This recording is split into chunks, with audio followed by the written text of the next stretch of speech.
Welcome to Fan Fave with Katrina. Fan Fave with Katrina. It's time to talk pop culture. Welcome back. I'm your host, Katrina, and this is Fan Fave, the ultimate pop culture podcast for fans of all forms of entertainment. If you love music, television, film, theater, or anything in between, you're in the right place. The Super Bowl, one of the biggest annual cultural events in America. It's the championship for the National Football League, but it's also a pivotal moment for the music industry because of the halftime performance. The Super Bowl halftime is a huge pop culture event that I look forward to every single year, and it's typically considered the biggest stage a music artist could perform on since millions of people tune into the Super Bowl each year, leading to a massive boost in streams, sales, and whatever else an artist may have. Its impact is so huge on an artist's career to the point where they don't even get paid to perform. It's just going to do the work for their career just by appearing there.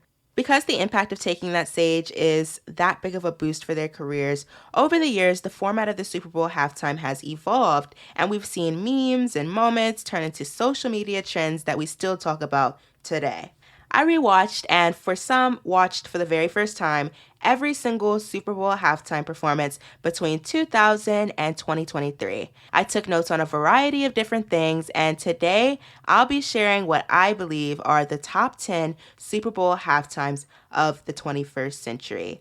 I'll also be sharing some fun facts I learned along the way, plus what I hope to see in Usher's Super Bowl halftime performance this year. Now, earlier this week, we did a pop recap episode. If you haven't listened, go check it out to hear all of the latest entertainment news and just a little bit more about what I've been up to during this break in between our seasons. So because we just did that on Tuesday, we'll be jumping right into this episode. But first, in case anyone is wondering who I am rooting for in this year's Super Bowl game, it's the San Francisco 49ers. I honestly have a weird relationship with the football fandom or just the fandom of sports in general. You see, the teams that I support have always been very fluid. I'm very go with the flow. I always support the teams from my hometown, which is the Washington, D.C. area. So like Washington Wizards, the Capitals, the Nationals, I support them. But then I'll also pick up whatever team fits my criteria of 1, are they winning? And 2, are their team colors ones that I would look good in while wearing their jersey? Most recently, the 2 football teams that I claimed and I guess currently claim are 1, the Washington Commanders, my home team, and you'd see why I need a second team to support one that's actually good to complement the absolute flops that the Commanders are. So that was the Eagles for me, or I guess is for me. Lately, I've been telling everyone that I'm an Eagles fan for multiple reasons. 1, they are close enough to me. They aren't like my home team, but if I wanted to go to their games, it's easy. I'm only an hour and a half away from Philly, and I also just have a major love for Philly. Like, I love that city. But anyways, number 2, they win. I know I can trust them for the most part. 3, I do look good in Hunter Green. And 4, I'm one of those new fans of the Kelsey brothers, but I couldn't pick to become a fan of Travis's team, the Chiefs, because I was not going to be grouped in with the Swifties who support the Chiefs just because Travis is dating Taylor. I can like the Chiefs for myself if I want to, but I'd know if I said I like the Chiefs, then I would be looped in with that, and I am not that easily impressionable. I'm a Swiftie, but I'm a Swiftie that can think for myself. Do not include me in that narrative, even though I totally only started paying attention to football when Taylor got involved. Anyways, I really do enjoy Jason Kelsey. I mean, he may or may not be retiring, but like, before he retired, that's why I picked the Eagles, partially. I think he's a really cool dude, even though I've put in more time listening to his podcast than I have actually watching him play. But my dad is always like, you only like them because of Taylor. And I'm like, no, I literally have been following them since way before any of this Taylor stuff. Before Travis even posted about going to the Eras Tour and all of that stuff. I've been following them since Travis hosted SNL. Okay, so if anything, I'm not the Swiftie turned Kelsey fan. I'm the SNL stan turned Kelsey fan. So let it be that. And the funny thing is, I feel like I could slip either way and have an excuse because my mom's side of the family, like my aunt and my cousins, they're all Chiefs fans and have been for years. And then I also have a cousin who used to play for the Eagles. So technically, I could say I'm a fan of either without being grouped into like everybody bandwagoning onto the Chiefs because of Taylor Swift. I'm an OG, believe me, okay? But anyways, the Baltimore Ravens, they actually almost made the Super Bowl. And if you saw my TikToks, I began claiming them as my team because they are my other hometown team that I always ignored. But then they were winning. I mean, successful, so slay of them. And their colors are purple and black, which I look amazing in. I mean, I literally went to NYU. But then the Chiefs came into our land, Baltimore territory, and beat us. So despite being a fan of Kelsey, I will not root for the Chiefs. I refuse to root for the Chiefs. I could have had a Super Bowl winning team to support in my backyard. We were supposed to get the parade. And Mahomes and his touchdowns and his field goals robbed us. So therefore, I root for the San Francisco 49ers because, like, give somebody else a chance. I also think it should have been the Detroit Lions instead of them. But, like, I'm getting off subject. So let's just, like, please. Having the Chiefs won enough years now, I think they could take this loss. It's okay. Go 49ers. Before I get into the general rankings, though, I just want to discuss really quickly the evolution of Super Bowl halftimes. Things that kind of happen to get us to what the halftimes are as we know them today. For those that don't know, the Super Bowl halftime performances, they were not always these big spectacle performances of like the top music stars. They were often more theatrical, like little variety shows consisting of mashups of different types of performances, ranging from marching bands to drill teams, dancing performers, and even stuff like figure skaters. And sometimes they were straight up just advertisements for things. Like Disney did a ton of those. So every Super Bowl halftime had a theme like that, and all of these performers would kind of just follow it. Like in 1989, this is one of their silliest. The theme for the halftime show was 1950s rock and roll. And you know who the headliner was? An Elvis impersonator. So that's just like so silly. This all started to change, though, in 1992 when the NFL put on a Winter Olympics themed halftime show.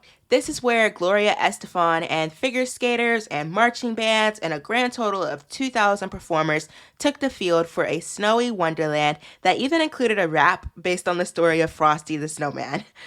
Rival network Fox decided to air a brand new episode of the popular sketch comedy show In Living Color at the exact same time as the official NFL halftime. The In Living Color halftime was their own version of a halftime show that even had a countdown clock letting viewers know when the game was back on. It featured sketches themed to the game, as well as appearances by popular characters from the show, and, well, America decided one halftime was more interesting than the other. 20 million people switched their channels off of the CBS halftime and turned to Fox instead. CBS, of course, did not like this, so they came up with a way to ensure that everyone would be paying their full attention to the halftime. So for the 1993 Super Bowl halftime, they got Michael Jackson to headline, and he put on a show that is still recognized as one of the best Super Bowl halftimes in the history of the big game. Almost every year since then, the halftime has been headlined by the biggest music artists out there, and as a result, it has been something that people actually look forward to. In some recent cases, more people have actually turned their TVs on to that halftime than they did the game itself, which is a huge change. So today, we are going to be playing a ranking game, ranking my top 10 Super Bowl halftimes of the 21st century. I went back and watched or rewatched, for some, every single Super Bowl halftime performance from 2000 to 2023, and it was so much fun. I feel like the first Super Bowl halftime performance that I have that clear memory of sitting down, paying attention, and watching live, I want to say it was Madonna in 2012, and I was 11 years old back then. So going back and watching all of these shows and the evolution and just learning tidbits about the history or what was going on behind the scenes, it was a lot of fun. What I will admit was not a lot of fun was putting these rankings together. It was really difficult, if I'm being honest. I'm only the most confident about my top 3. Those are a lock. Then the terrible ones were a lock to not be included. But then a lot of them were mid-tier shows that I just couldn't figure out the best way to organize them. But for my rankings, I looked into a variety of different things to judge for that included staging, the set list, choreography, special guests, and just the talent itself.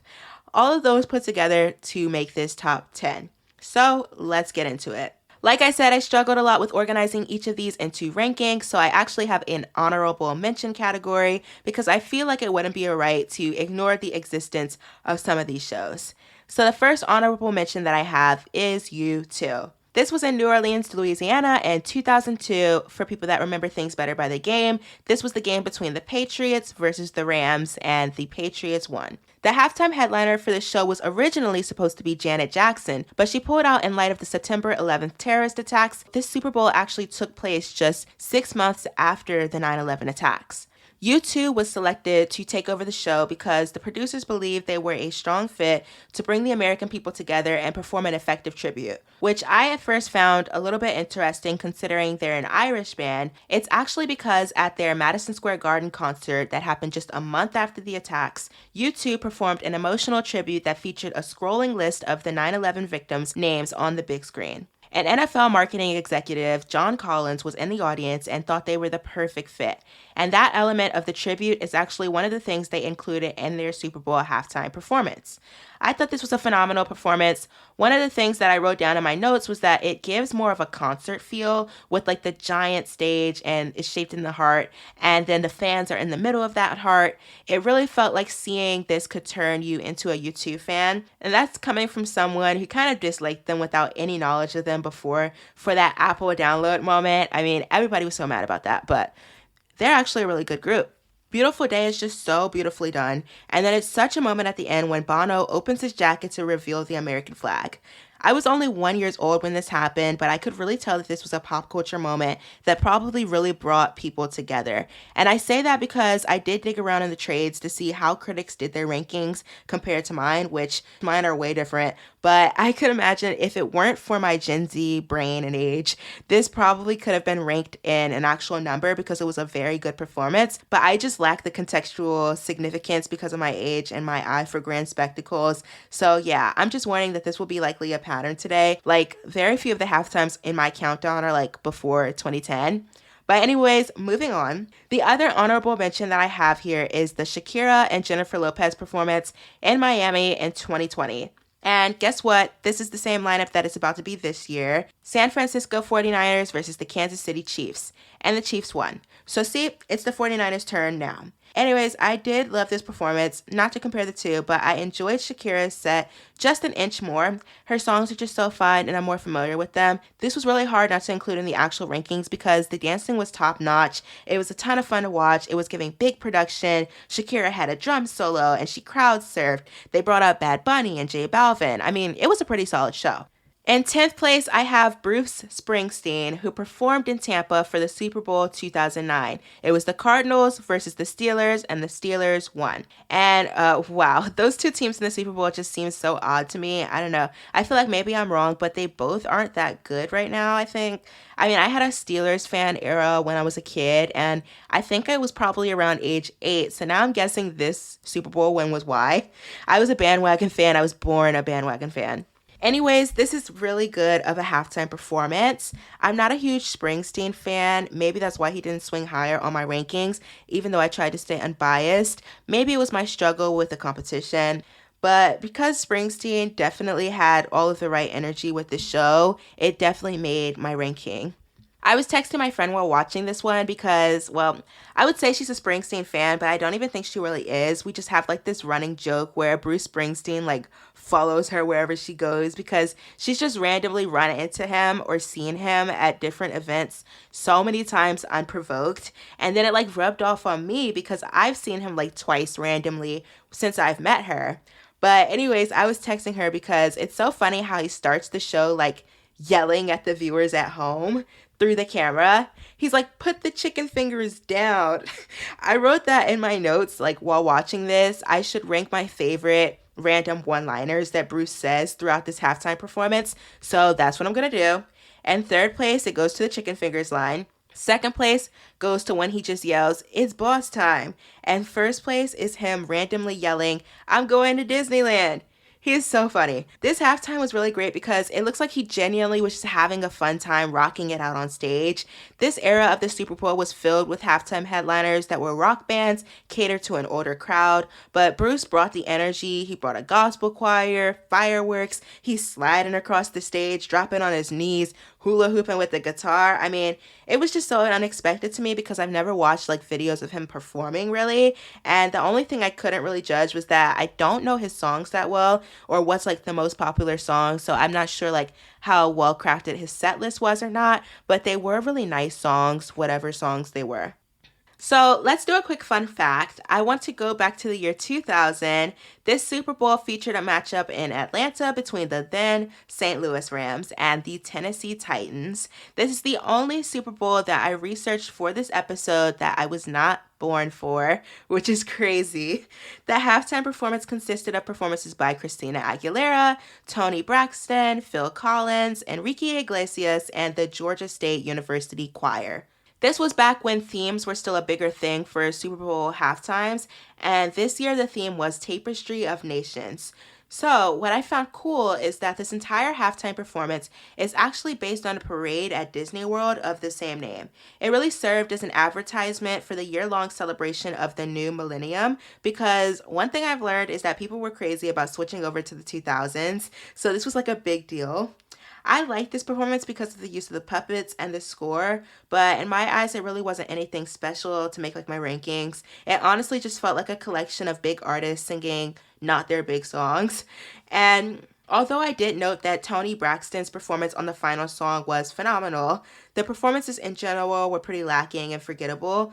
But yeah, looking at it now for the first time, it's pretty cool considering that it was the turn of a century and there's like this weird sense of hope and positivity for innovation in the 2000s. And it's kind of cool how they viewed it. I just think it's a fun fact, though, that the whole thing is based on a parade at Epcot. I mean, Mickey Mouse is literally, he opens the show, so it's kind of like obvious, but one other thing that when reviewing the footage I discovered was that the puppetry for the parade was done by the same person, Michael Curry, who designed the puppets for The Lion King on Broadway. So that's pretty cool stuff. Moving on down to number 9, I have the 2022 halftime performance in Inglewood, California, a game between the LA Rams and the Cincinnati Bengals, with the Rams winning. Interestingly enough, this was the one halftime post that Madonna one that I watched for the very first time when making this episode, and I was trying to figure out why I hadn't seen it, considering it was very recent, and I was totally watching the Super Bowl then, but then I realized that this was the one year that I skipped out on watching the Super Bowl, and instead entered a bunch of Broadway lotteries because I thought it would be easier to win on a night when everyone is at watch parties or bars for the game, and bingo, I was right, I went to see Dear Evan Hansen that night, so yeah, this was my first time watching the show. And it's so stacked, you guys. It features Dr. Dre, Snoop Dogg, Eminem, Mary J. Blige, Kendrick Lamar, 50 Cent, and Anderson .Paak. One thing that I wanted to point out, though, before I dive into my thoughts on this halftime, is that over the years, there's been debates and controversy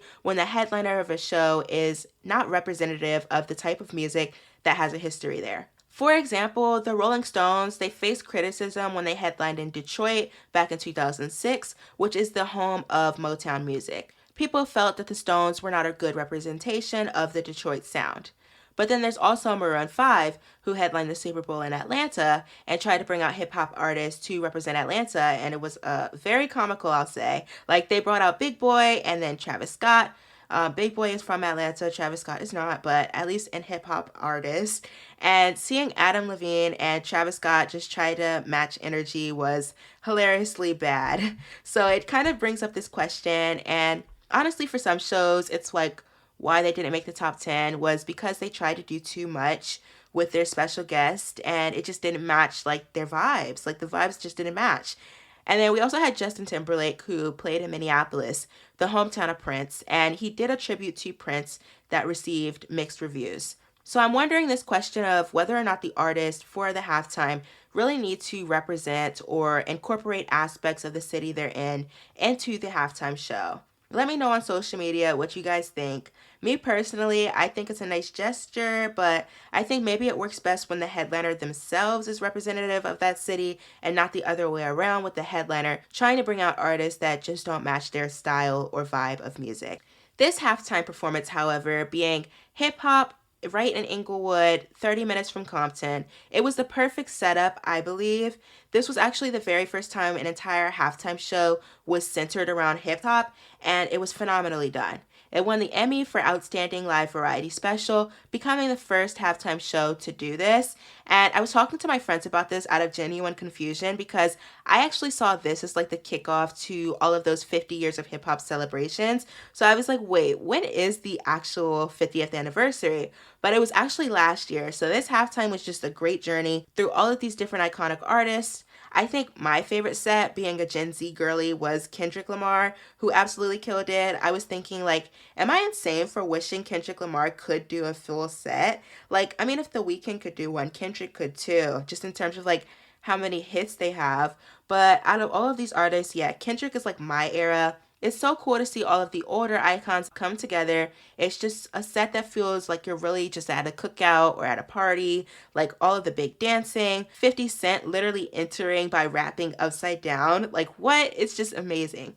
Taking the number 8 spot is Katy Perry with her 2015 performance. At this game, the New England Patriots defeated the Seattle Seahawks in Glendale, Arizona.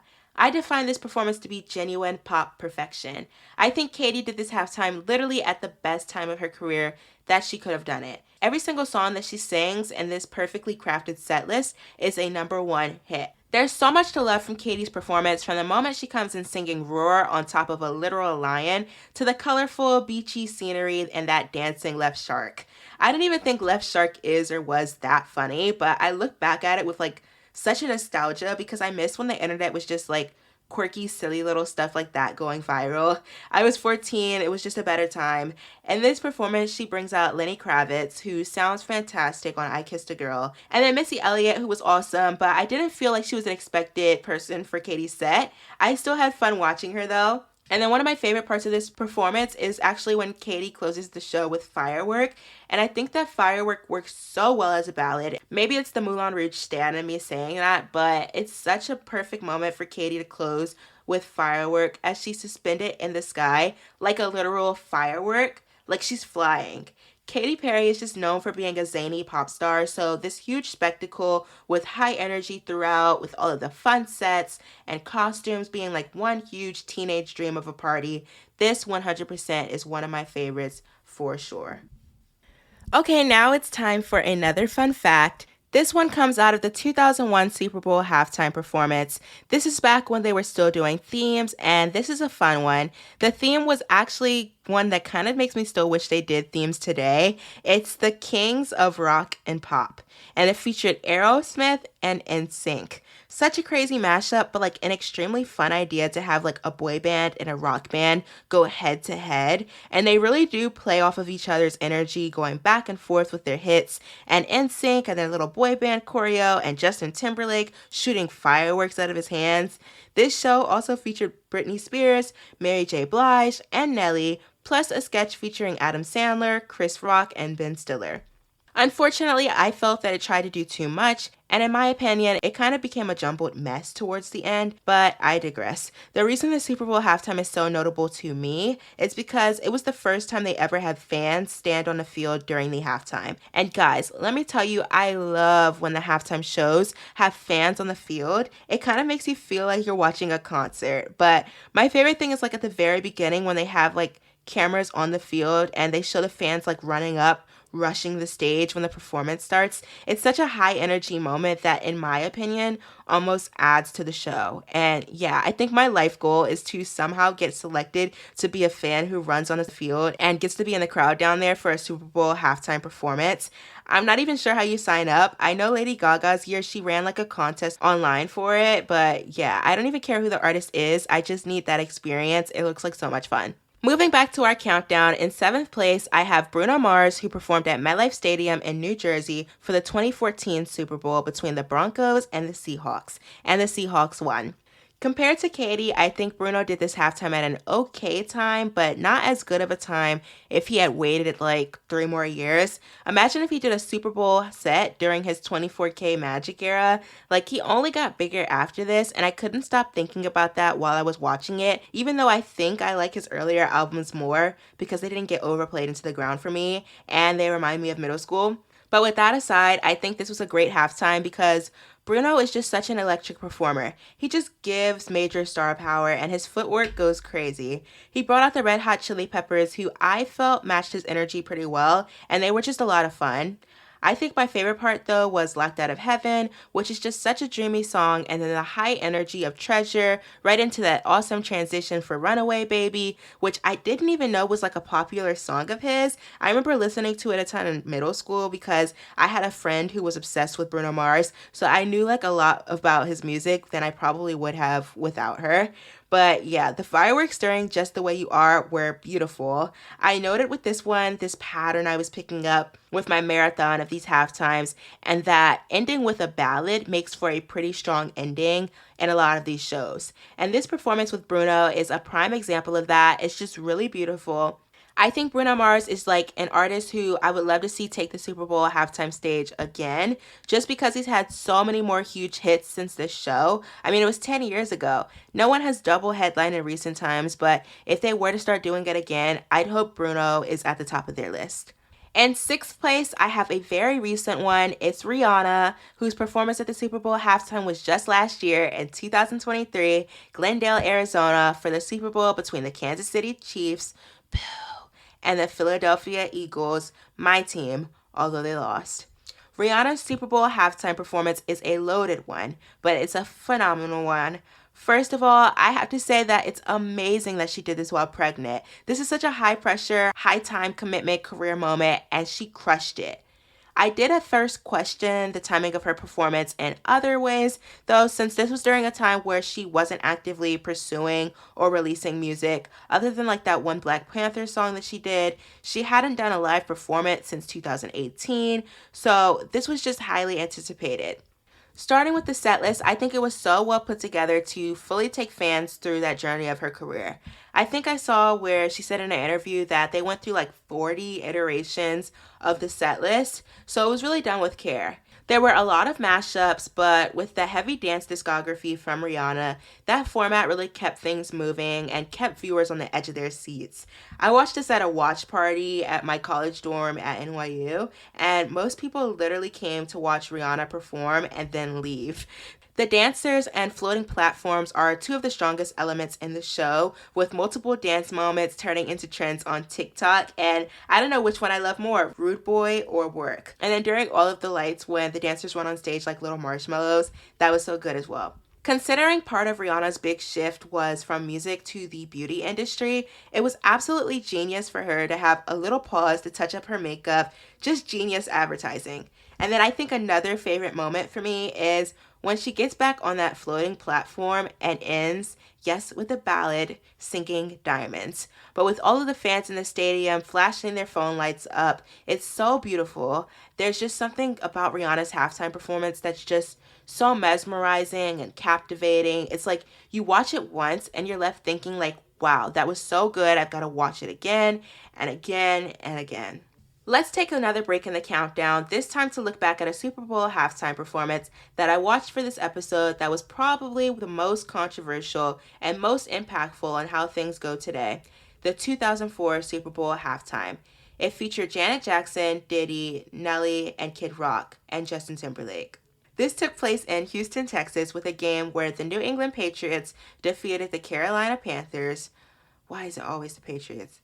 This is also the last Super Bowl halftime to feature a theme. The whole thing with the lineup was made to get the attention of young voters ahead of the presidential election coming up that year, and Choose or Lose was like this campaign that MTV was running to motivate young voters. They were the producers of the show. It was like a whole thing. And I'll say this performance actually wasn't terrible. I mean, Janet Jackson was the best part, and I really loved the two marching bands, University of Houston and Texas Southern University. But I think the rest was just like all over the place. Like, this just feels like they tried to appeal to every type of young person at the same time. and it doesn't work well. I mean, I just about lost it at Kid Rock. Like, that was so funny to me. I didn't even know who that was. So you can imagine he just like pops out of nowhere and starts yelling. But anyways, this performance had high points and low points. And getting to the point, obviously, the most talked about part is at the very end when Justin Timberlake rips off a piece of Janet Jackson's clothing, exposing her because there was a wardrobe malfunction. Which, by the way, that term of wardrobe malfunction was first used in a statement put out about the controversy. But when this happened, it was like a huge, huge mess. MTV was no longer allowed to produce the halftime show. The FCC had received literally almost 540,000 complaints from viewers at home. But the two main things that I wanted to talk about the aftermath was with this performance is that one, Janet Jackson was done completely dirty. I mean, first of all, her portion of the show was the best and most exciting part. She literally could have had and should have had that entire halftime to herself. But then the way that she was treated after the fact, her career was completely halted. All of her music was blacklisted from MTV and CBS and even some radio stations. She got uninvited from the Grammys. She was dropped from a movie where she was supposed to portray Lena Horne. A statue in Disney World that was placed in the park to honor her just the year before was removed. It's just upsetting. And then I hate that she got like all of the heat when Justin Timberlake was able to keep going pretty unscathed and he was the one who ripped her shirt off. So yeah, Janet Jackson is an artist that I would love to see shut down the halftime solo if she even wanted to patronize the NFL again after all that. But she deserved better. I was 3 and the internet didn't exist back then, but if I was older, I would have defended her on the Twitter waves. Because it wasn't that bad. Like, there's so much worse stuff on television these days. So like, yeah, like I would. The second thing about this halftime's aftermath that I wanted to point out is just how everyone was scared. Like, they had other performers changing their sets at other games and events. Like, they didn't let Beyonce sing Naughty Girl at the NBA All-Star game. She had to sing Crazy in Love instead because they thought the lyrics were too vulgar. And then you had stuff getting canceled, like the Victoria's Secret fashion show. The whole thing got canceled that year as a result of this performance. And then you had regular network TV shows and soap operas who were editing scenes out and changing stuff in fears that it would somehow violate the FCC regulations and get them in trouble. But in general, award shows and sports broadcasts on major networks began cracking down, with the simplest activity being to add in a broadcasting delay so that they could catch any cursing or inappropriate content from airing live and causing another controversy. And I mean, I get it because the FCC tried to fine CBS for $550,000 and people were suing them. So like, if I was a high-level executive producer, I would not want to lose that money either. But like, that's crazy. And then the Super Bowl halftime, it also greatly evolved after this, with the producers wanting to play things extremely safe. So the 2004 halftime was actually the end of the multi-artist halftime show, not like counting surprise guests. For a long time, they switched to just having single headliners, and the headliners that they chose were like consistently rock bands or legacy male artists who have a generally older male audience. They just wanted to play it completely safe. So the first person that they chose was Paul McCartney, and then they also had the Rolling Stones, who they actually were a little bit nervous about. They had Prince, Tom Petty, Bruce Springsteen, The Who. All of these were pretty much back-to-back in that same era. They didn't go back to having shows that catered more to younger audiences or even like start really having special guests again until the 2011 halftime featuring the Black Eyed Peas. But yeah, this has to be one of the most, if not the most, talked about halftime performances in Super Bowl history. And one last little fact about it is that this moment is one of the main reasons that YouTube was created. Like a crazy butterfly effect, the co-founders of YouTube actually said that their frustration at not being able to find a clip of this halftime incident easily, provided the inspiration for the creation of YouTube. That's insane. Moving back into our countdown with number 5, I have Lady Gaga's 2017 performance that took place in Houston, Texas, at the game between the Patriots again, who beat the Atlanta Falcons. This show is so well put together from the very beginning. I remember feeling so about this set list because she has so many huge songs. It's like what to choose from. And I think maybe this is unpopular among Lady Gaga fans, but I really did love the Art Pop album, and she didn't sing anything from there, but she did sing pretty much all of her biggest songs, starting off with a little America tribute by singing God Bless America. But the best part of that opening is that she sings those songs from the top of the stadium with this super cool drone show happening behind her. And then she jumps down from the roof and starts floating down to this pillar on the field. And then she's flipping across the field on these ropes before she lands on the stage for the big dancing numbers. The choreo on this show is just so good, and then surrounded with a big crowd that was equally high energy, it's just such a high pop moment. And then Telephone on the catwalk, so good. I think Telephone is probably my favorite number in the whole halftime. And then there's when she sings A Million Reasons on the piano, and she does a shout out to her parents, which I love. That would so be me. Definitely something I would do. Bad Romance is also a very strong closer for this performance. First of all, her outfit is so iconic. It's like a football jersey crop top with subtle elements with like the shoulder pads, and it just looks so good.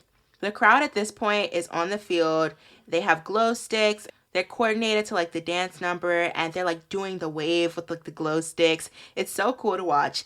And then Lady Gaga just like, she absolutely smashes this performance, and she ends it just how she started, by jumping off something very high.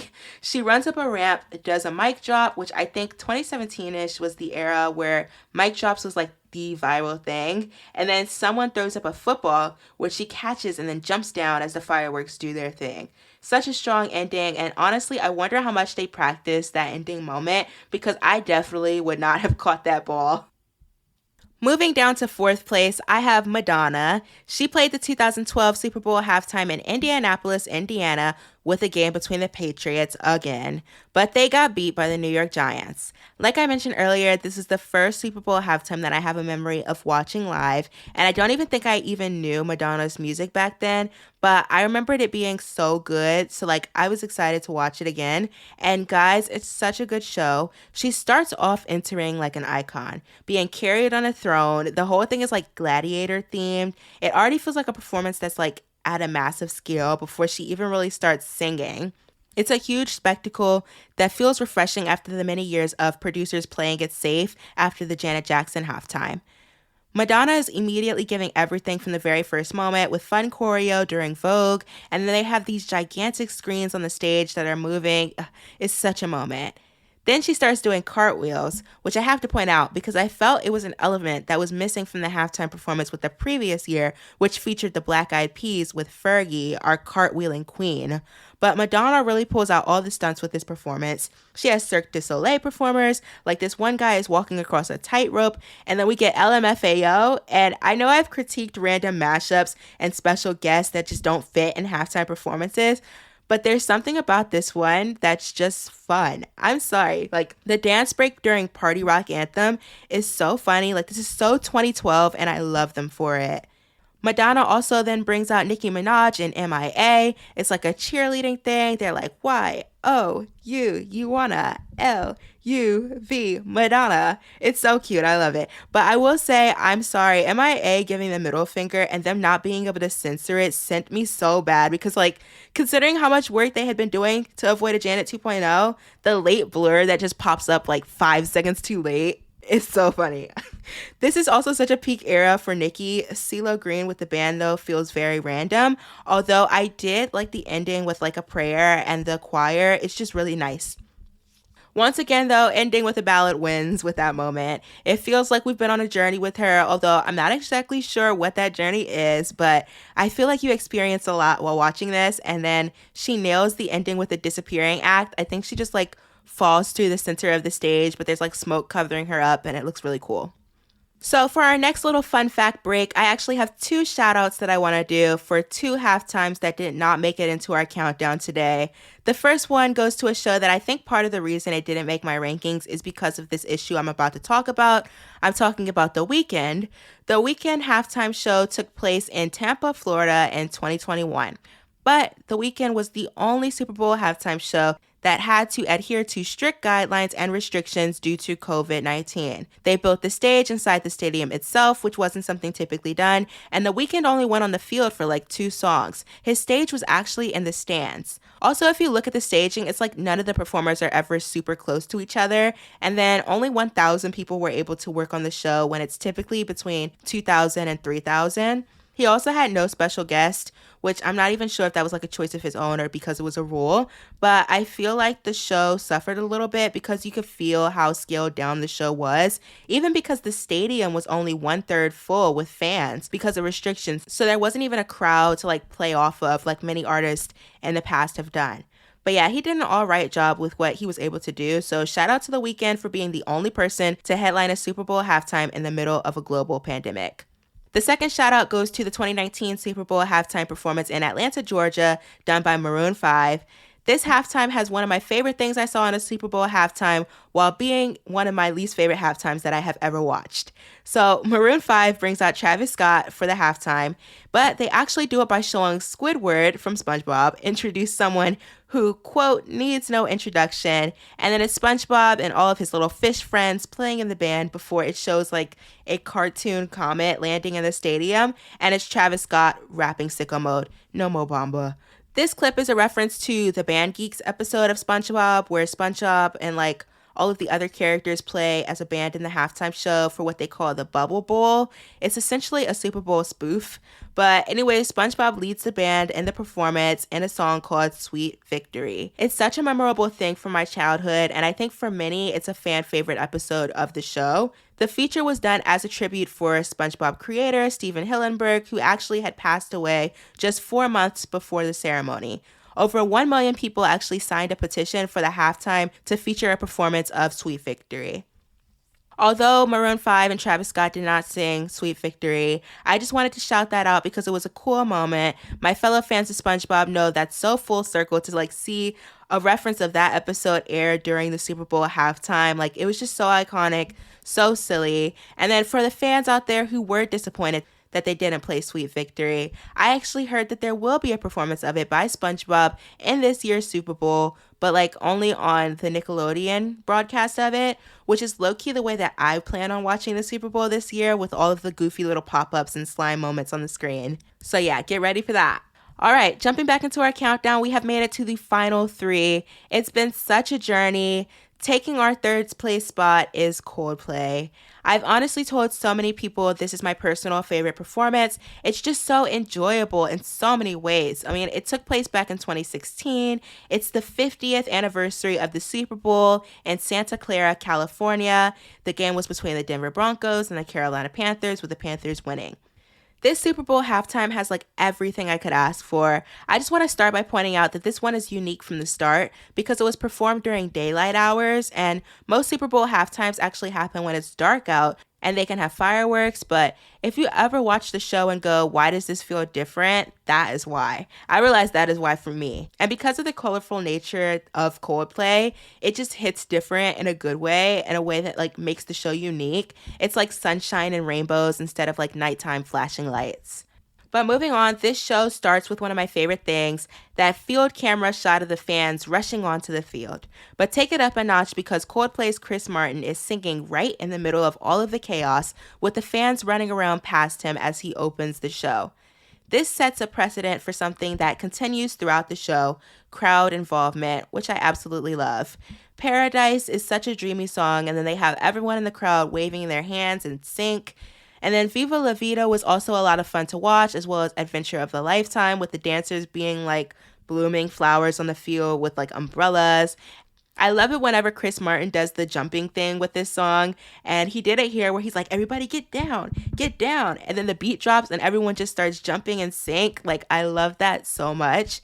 Coldplay already starts a Super Bowl halftime performance that I found to be more enjoyable than many, and then they proceed to take it up a notch with none other than Bruno Mars and Beyonce, 2 Super Bowl halftime headliner alums who both had phenomenal shows themselves. We get a little taste of Bruno Mars during his peak era. As I was talking about earlier, I felt Bruno's headlining performance was a bit early in his career, so we get another taste of Bruno from a later era. He opens up with Uptown Funk, and his entrance is fire, literally. The fireworks and then the dance break, he absolutely killed it. And then Beyonce, you guys, formation on the field. Beyonce is just such an icon, and then we get this like girls versus guys dance off going back and forth between Bruno and Beyonce, which is just so much fun.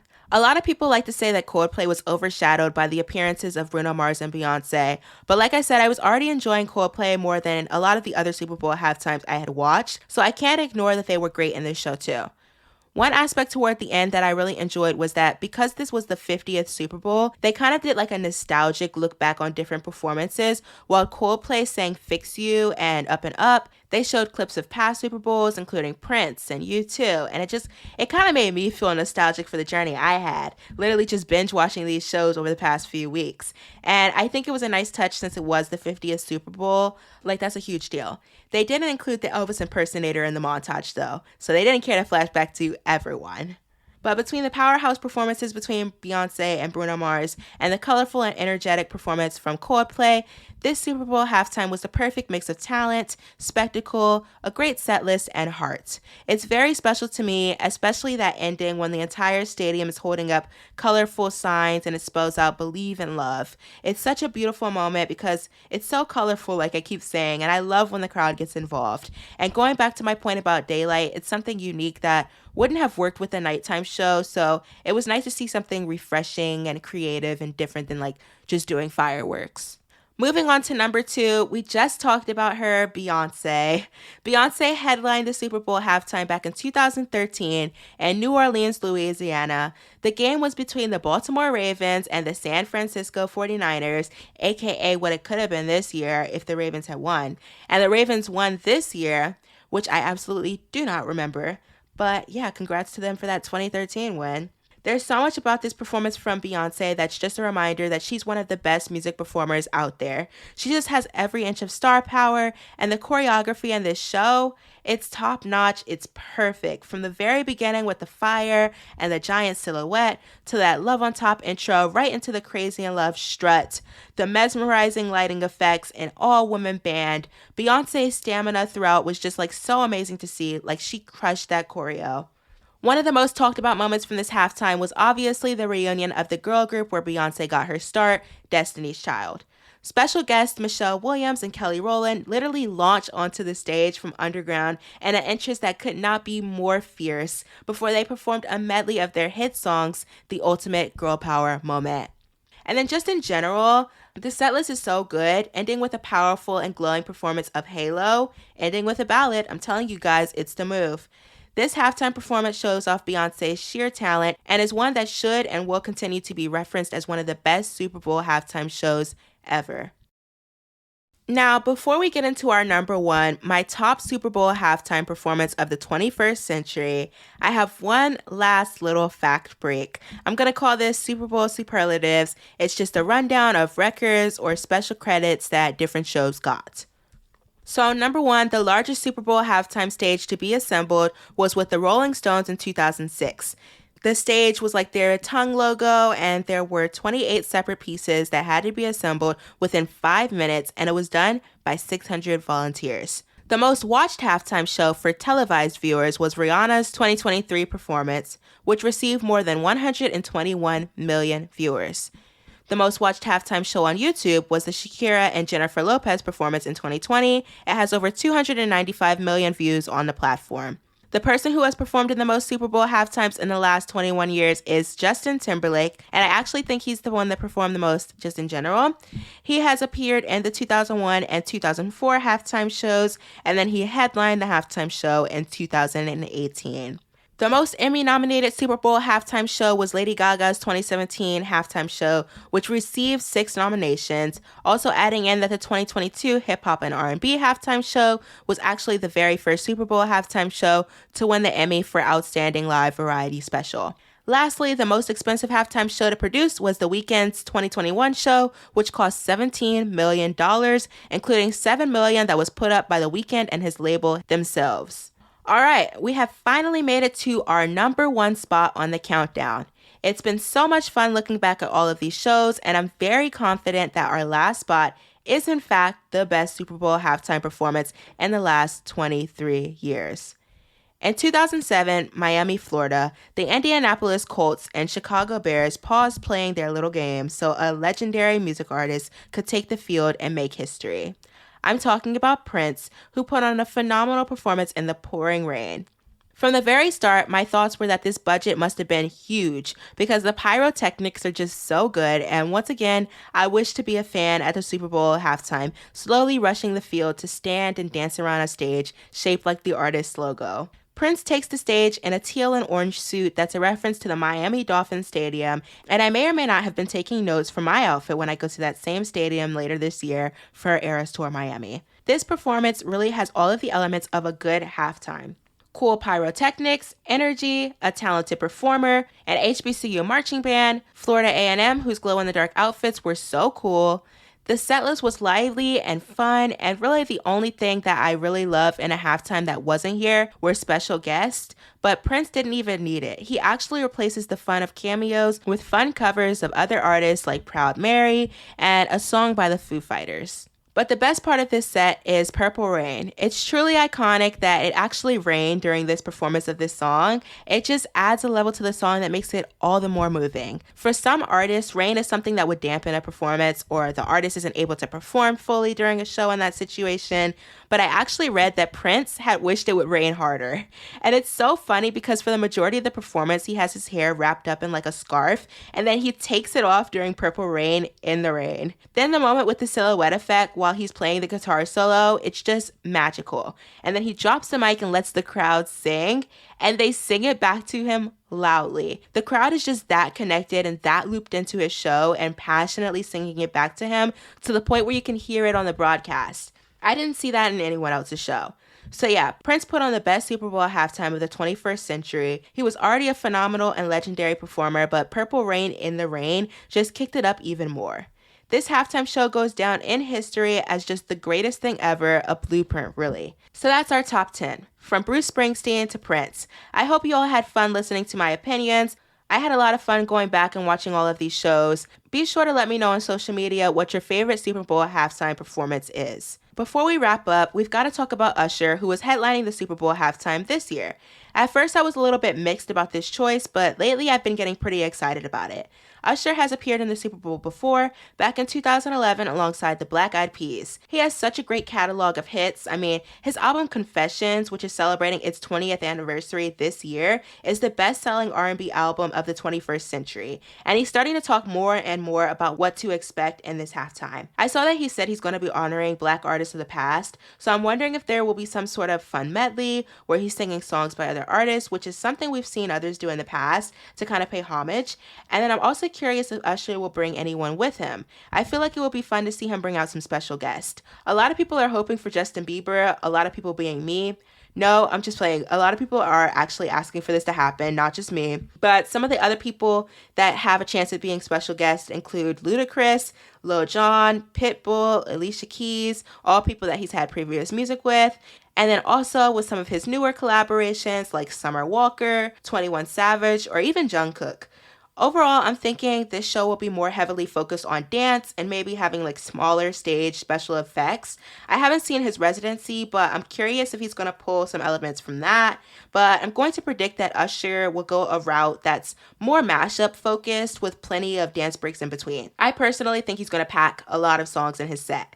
And because of that, I'm curious if he will go the route of having fans on the field and making it feel like a concert, or if he's going to have dancers on the field to make it like a larger spectacle. So we'll see. I'm so excited. I think it's really going to be a good show. The Super Bowl kicks off on Sunday, February 11th, and I can't wait for the 49ers to win while watching Usher kill the stage and seeing how Taylor Swift flies across the world to cheer on Travis Kelce from the stands. That's all for today. I hope you enjoyed this episode. If you did, tell a friend and make sure you let me know by leaving a review and following the podcast. As a reminder, at Fan Fave, it's all about the love for entertainment and the joy of being a fan. Fan Fave is active with even more content on social media, so make sure you don't miss anything. It's at Fan Fave Media everywhere. So connect with me because I want to hear from you, my fellow fans of pop culture. I'll see you next Tuesday when we'll dive into another aspect of pop culture. Thanks for listening and see you soon.